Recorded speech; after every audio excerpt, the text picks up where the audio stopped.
अस्सलाम वालेकुम second year students, मैं हूं Abdul Razzaq. Chapter 16 alternating current में थ्योरेटिकल डिस्कशन के बाद आज हमने स्टार्ट करना है एग्जाम्पल न्यूमेरिकल प्रॉब्लम्स का सोल्यूशन।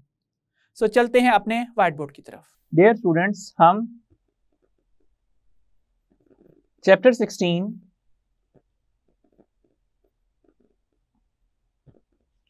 ऑल्टरनेटिंग करंट में थ्योरी का पोर्शन कंप्लीट कर चुके हैं। आज हमने सबसे पहले बुक में दी गई रिमेनिंग साइड इंफॉर्मेशन डिस्कस करनी है जो अभी तक हम डिस्कस नहीं कर सके। आज की जो पहली साइड इंफॉर्मेशन है वो है पेज 120 की। इंटरेस्टिंग इंफॉर्मेशन इसकी हेडिंग है और डिस्क्रिप्शन क्या दी गई है। Inductors are made in many sizes to perform a wide variety of functions in business and industry. तो यहाँ पे इंडक्टर कॉइल रिप्रेजेंट की गई है और ये बताया गया कि डिफरेंट शेप्स और साइजेस में इंडक्टर कॉइल्स बनाई जा सकती हैं। इंडक्टर की डिटेल्स हम पहले ही डिस्कस कर चुके हैं। इसकी सेल्फ इंडक्टेंस L और इसकी reactance XL is equal to 2 pi FL लिखी जाती है। नेक्स्ट साइड इंफॉर्मेशन है पेज 123 की। हेडिंग है डू यू नो और डिस्क्रिप्शन दी गई है। A metal detector is used to locate buried metal objects. जो मेटल ऑब्जेक्ट्स जमीन के अंदर दफन हैं उनको भी हम मेटल डिटेक्टर्स की मदद से फाइंड आउट कर सकते हैं। अब हम यहाँ पे स्टार्ट करने जा रहे हैं एग्जाम्पल न्यूमेरिकल प्रॉब्लम्स। और आज की जो पहली न्यूमेरिकल प्रॉब्लम हमने स्टडी करनी है वो है 16.1। स्टेटमेंट है an AC voltmeter reads 250 volts. That means हम ये बात जानते हैं कि जब भी कोई ऑल्टरनेटिंग डिवाइस रीडिंग मेजर करता है तो वो रूट मीन स्क्वायर वैल्यू ही मेजर करता है। What is its peak and instantaneous values if the frequency of alternating voltage is 50 hertz. So हम हेडिंग लिख लेते हैं गिवन डेटा की। इसमें सबसे पहले क्या लिखा जाएगा, reading appearing on AC voltmeter. इसकी वैल्यू का सिंबल VRMS लिखा जाएगा और इसकी गिवन वैल्यू 250 वोल्ट्स है। फिर उसके बाद गिवन है इसकी फ्रीक्वेंसी। क्या डिस्क्रिप्शन दी जाएगी, फ्रीक्वेंसी ऑफ अप्लाइड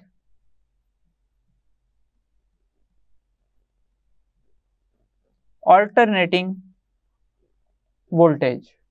इसके लिए F का सिंबल यूज होगा और इसकी वैल्यू है 50 हर्ट्ज।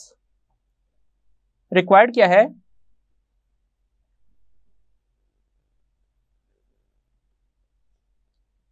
रिक्वायर्ड है पीक वैल्यू। यहां पे हम डिस्क्रिप्शन में लिख लेते हैं peak value of applied voltage।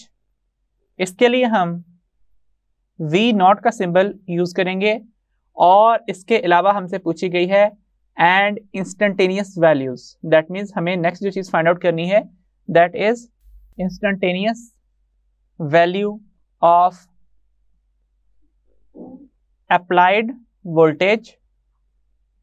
और चूंकि टाइम की कोई इंस्टेंटेनियस वैल्यू गिवन नहीं है इसलिए हम जनरलाइज कर लेते हैं, सिंबॉलिक फॉर्म में लिख लेते हैं at time instant t। Next heading बनेगी इसके सॉल्यूशन की और सॉल्यूशन में हमने सबसे पहले रेफरेंस यूज करना है the relation between peak value and RMS value of alternating voltage is given by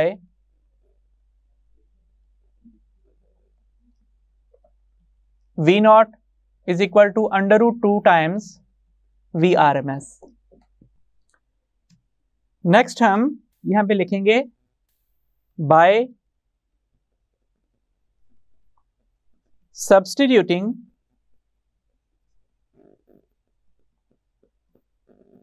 the given values we get। अब हमें VRMS की वैल्यू कितनी गिवन है? VRMS की वैल्यू है 250 वोल्ट्स। सो हम यहाँ पे V0 फाइंड आउट कर रहे हैं। V0 is equal to √2 times VRMS और इसकी वैल्यू है 250 वोल्ट्स। फर्दर हम ये बात जानते हैं कि √2 का मतलब होता है 1.414 इंटू 250 वोल्ट्स। अब कैलकुलेटर पे इस एक्सप्रेशन को सॉल्व कीजिए, वैल्यू होगी 353.55 वोल्ट्स। अगर हम इसे 1 डेसिमल प्लेस तक राउंड ऑफ करना चाहें तो ये 5 राउंड ऑफ होने के बाद इसको 6 बना देगा।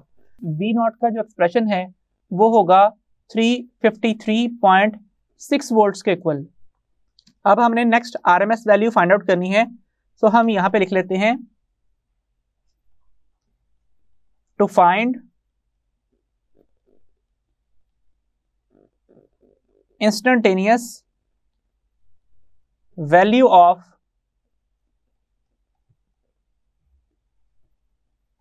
alternating voltage at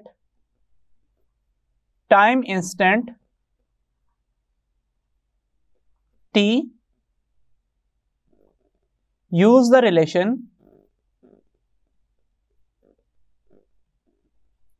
V is equal to V0 sin theta, since angular velocity omega is equal to theta by t, so theta is equal to omega t, so expression for V becomes V is equal to V0 sin omega t. Further, since omega is equal to theta by t, for 1 revolution theta is equal to 2 pi radian and time is equal to time period, so omega is equal to 2 pi by t।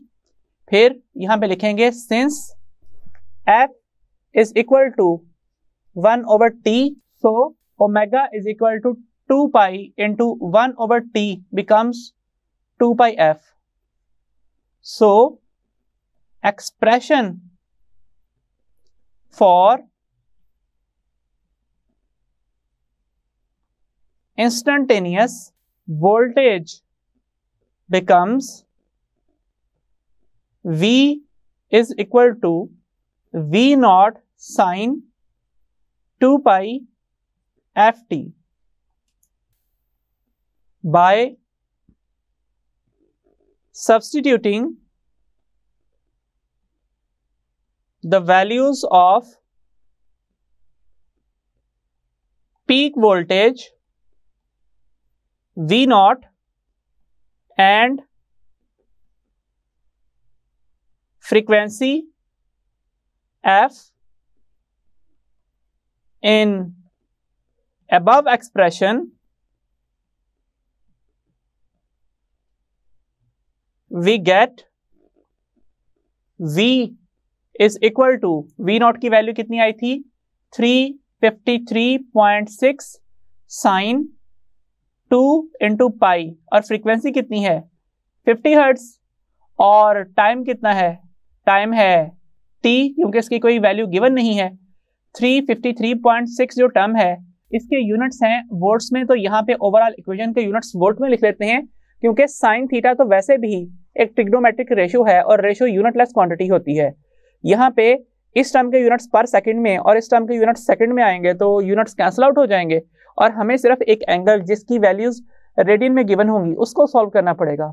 सो इस वजह से जो instantaneous voltage की equation है वो बन जाएगी 353.6 into sine और 2 इंटू 50 कितना होता है 100 पाई टी, और आंसर है वोल्ट्स में। नेक्स्ट हेडिंग हम यहाँ पे बनाएंगे रिजल्ट की, और रिजल्ट को डिस्क्रिप्टिव फॉर्मेट में लिख देंगे। तो हेडिंग है रिजल्ट की, और यहाँ पे लिखेंगे if an alternating voltmeter reads 250 volts, the peak value of the voltage is 353.6 volts and its instantaneous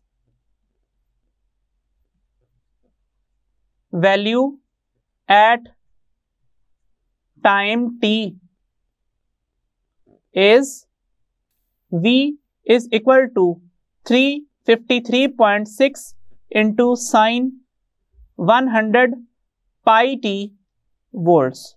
dear students, अगर हमें यहाँ पे टाइम की कोई वैल्यू गिवन होती, आज का हमारा नेक्स्ट क्वेश्चन है एग्जाम्पल 16.2। पूछा गया है a 100 microfarad capacitor is connected with an alternating voltage of 24 volts and frequency 50 hertz. Calculate reactance of the capacitor and current in the circuit. So सबसे पहले हेडिंग बनेगी गिवन डेटा की। इसमें हमने सबसे पहले लिखना है capacitance of the given capacitor is equal to C is equal to 100 microfarad or 100 into 10 raised to power minus 6 farads। उसके बाद है with an alternating voltage of 24 volts। So root mean square value of applied voltage is equal to VRMS is equal to 24 volts, और इसके अलावा इसकी frequency given है। सो हम लिख लेते हैं frequency of the applied VRMS is equal to F and it has value of 50 hertz।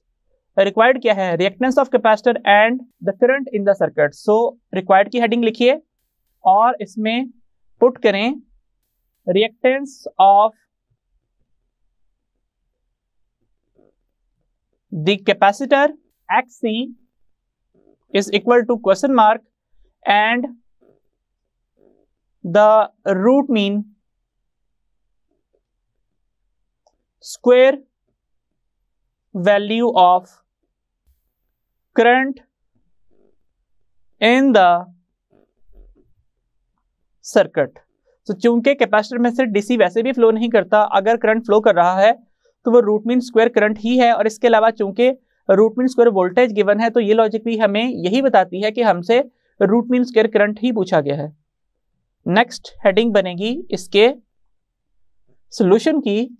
इसमें हम सबसे पहले डिस्क्राइब करेंगे the expression for reactance of a capacitor is given by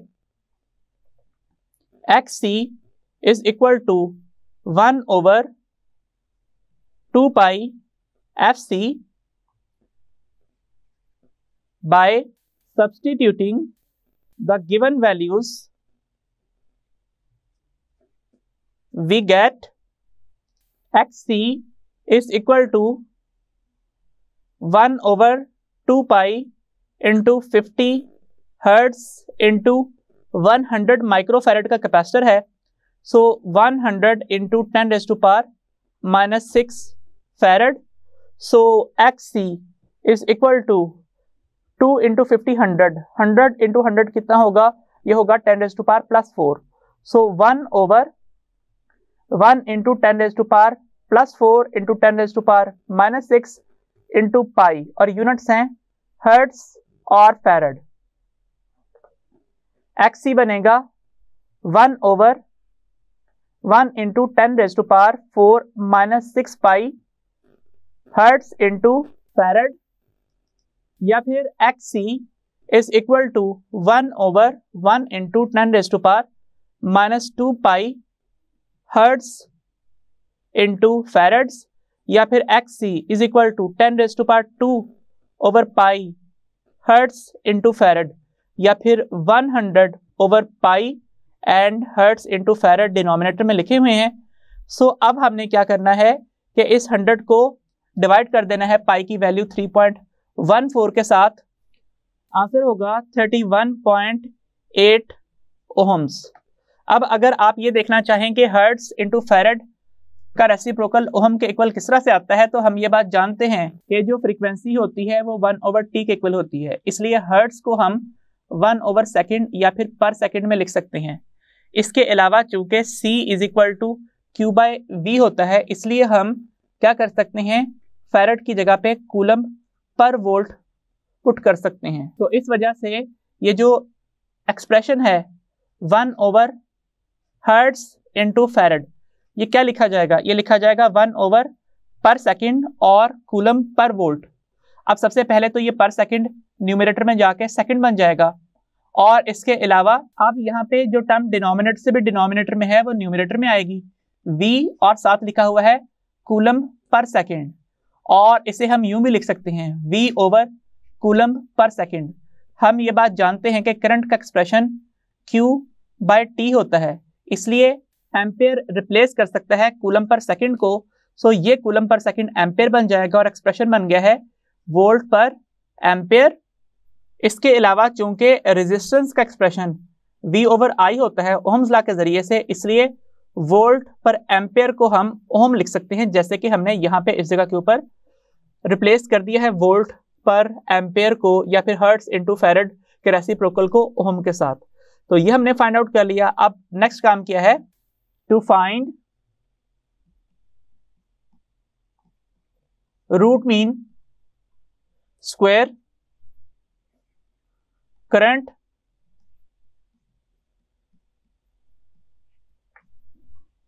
through the circuit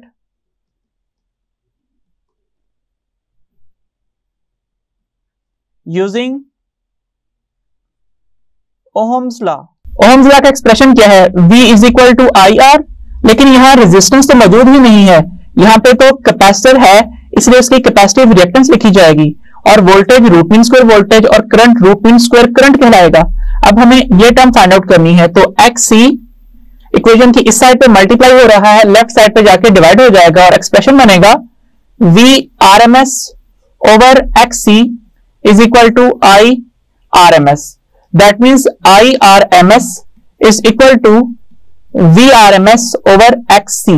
VRMS हमें गिवन है और XC की value हम फाइंड आउट कर चुके हैं, इसलिए हम यहां पे लिख लेते हैं by substituting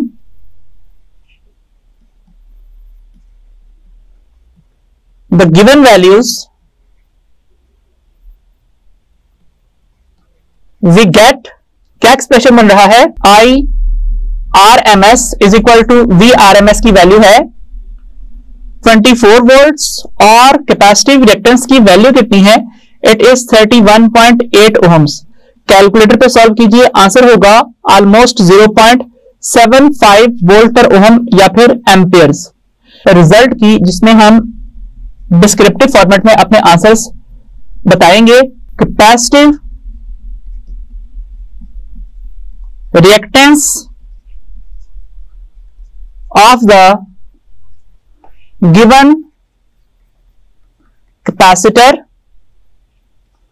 eight given frequency is 31.8 ohms, and when VRMS is equal to 24 volt is applied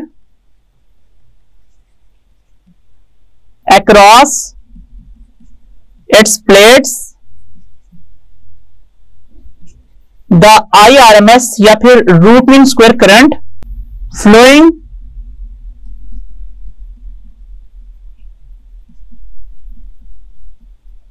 through the capacitor is 0.75 amperes। हम ये बात जानते हैं कि अगर अप्लाइड वोल्टेज की फ्रीक्वेंसी इंक्रीज कर दी जाए तो रिएक्टेंस डिक्रीज कर जाती है और उसमें से फ्लो करने वाला करंट इंक्रीज कर जाता है। इसलिए हमने स्टेटमेंट में यहां पे ये कहा है कि कैपेसिटर भी गिवन है और फ्रीक्वेंसी भी गिवन है। अगर इनमें से कोई एक वैल्यू भी चेंज होगी तो इसी वोल्टेज के ऊपर जो कैपेसिटर की प्लेट्स में अप्लाई किया गया है करंट की वैल्यू चेंज हो जाएगी।